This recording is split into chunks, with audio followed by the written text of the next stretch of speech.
2020년 코로나19 사태로 빚어진 글로벌 경제 위기, 그 위기를 경제 회복의 기회로 만들어줄 경제학 용어를 풀어봅니다.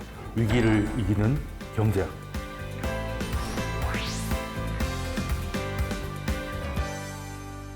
연인과 커플링을 맞춰서 낀다. 어떤 의미죠? 저는 오래돼서 기억이 잘 안 납니다만 결혼해서도 안 끼고 다니는 커플링의 의미를 지금 생각해 보니까 조금 당황스럽긴 한데, 같은 마음이라는 거죠. 같은 곳을 바라보고 가겠다? 저는 이제 코 깨었다고 생각하는데 지금. 근데 갑자기 왜 이게 커플링 얘기냐? 혹시 이런 기사를 보신 적이 있을 겁니다.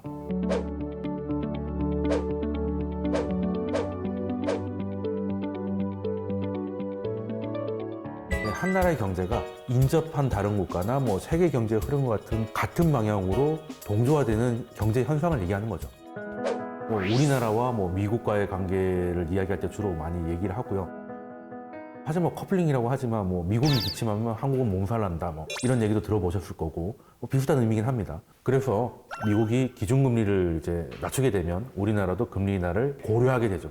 똑같이 같이 가진 않는다 하더라도 큰 기조는 비슷하게 같다. 미국이 지금 코로나19로 제로금리를 유지하고 있기 때문에 우리나라는 제로금리까지는 아니라고 하더라도 사실상 제로금리에 가까운 저금리 기조를 이어갈 것이라고 보는 것도 그런 이유일 겁니다. 아무래도 우리나라의 그 GDP에 차지하는 것 중에 절반 이상이 수출과 관련돼 있는 것들이고, GDP 대비 수입 비중 역시도 50%를 넘고 있기 때문에 한국 경제는 세계 경제 상황에 굉장히 민감하게 반응하고 또 악재에도 예민합니다. 물론 호재에도 예민하고요. 그래서 세계 경제에서 가장 규모가 큰 미국 경제와 우리는 뗄래야 뗄 수 없는 상황입니다. 지금 미국의 대선을 주의 깊게 보는 이유도 바로 그 이유겠죠. 자, 그럼 연인이 헤어지면 이별인 거죠. 커플링을 그냥 버리면 되나요? 버리진 않겠죠. 녹여서 팔거나 이렇게 할 텐데. 영어에서 부정의 뜻을 가진 접두사가 D라고 있죠. 이걸 붙여서 디커플링, 한국말로 비동조화 정도로 할 수가 있겠는데요. 경제 지표들이 상호 연관성을 보이지 않고 제각각 움직이는 현상을 비동조화라고 합니다.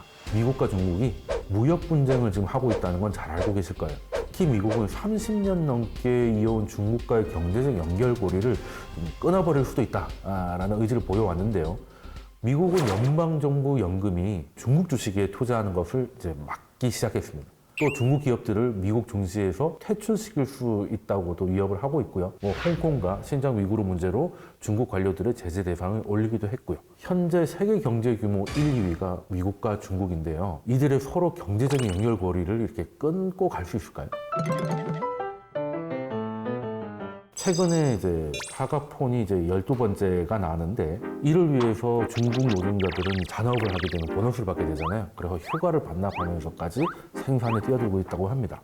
미중 갈등은 격화되고 있지만 중국 내 협력 공장에는 밤낮 구분 없이 일거리가 넘쳐나는 아이러니한 상황이 연출되고 있는 겁니다. 그게 바로 정교한 글로벌 공급망 구조입니다. 그런데 여기 재미있는 게 하나 있어요. 사과폰이 잘 나가면 S전자의 주식은 어떻게 될까? 떨어질까요? S전자도 휴대폰을 만들지만 또 사과의 부품을 납품하고 있습니다. 지금 S전자의 주된 고객 중에 하나가 바로 사과거든요.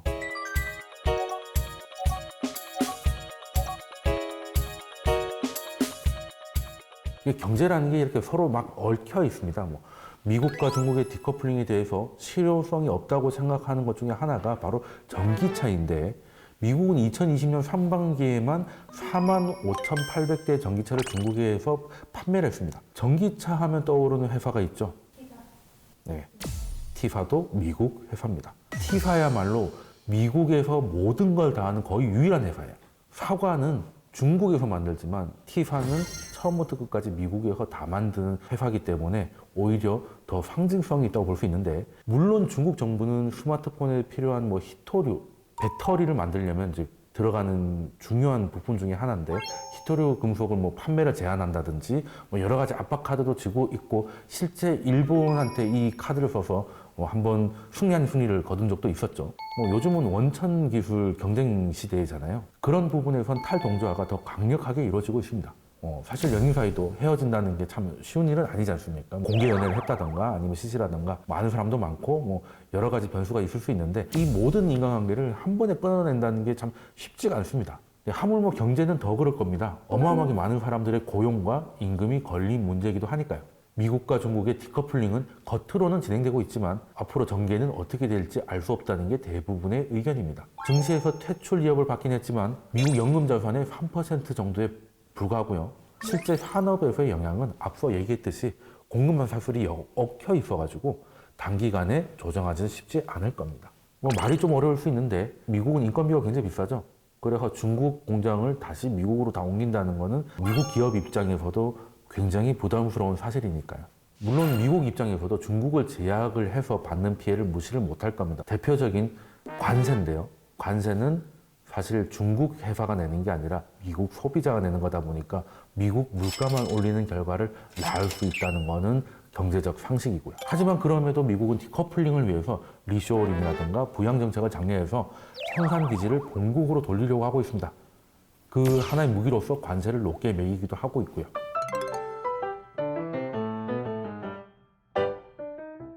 맞습니다. 뭐 전 세계적으로 현재 내수가 좋지 못하고 실업률이 높다 보니까 내수를 살리기 위해서 외국 기업에 대한 혜택을 좀 축소한다든지 경쟁력을 떨어뜨리려고 하는 움직임들이 있는데 이것들도 사실 디커플링의 한 흐름이라고 볼 수 있죠.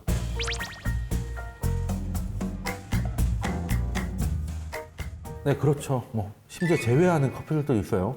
리커플링이란 말인데요. 선진국과 신흥국의 경제가 다른 방향으로 움직이는 디커플링 현상에서 벗어나서 다시 한 방향으로 움직이는 재동조화 현상을 얘기합니다. 미국이 중국과의 디커플링을 지금 시도하고 있고 꿈꾸고 있지만 글로벌 공급망으로 엮여있는 구조를 볼 때 향후 합의 내용에 따라서 다시 리커플링 할 요인도 많기 때문에 불확실한 상황은 이어질 것이고요. 미국도 대선을 앞두기 때문에 미국의 자세가 어떻게 될지도 지켜봐야 될 것 같습니다.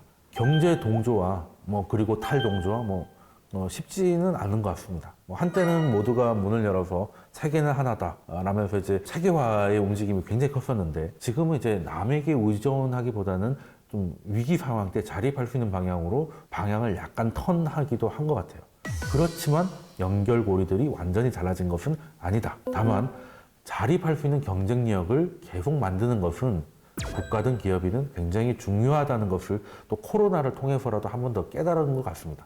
우리도 연애하다가 헤어지면 또 헤어진 대로 또 꿋꿋하게 살아나가야 하잖아요. 연애에도 어떤 일이 닥칠지 모르는데 하물며 경제는 더 그렇겠죠.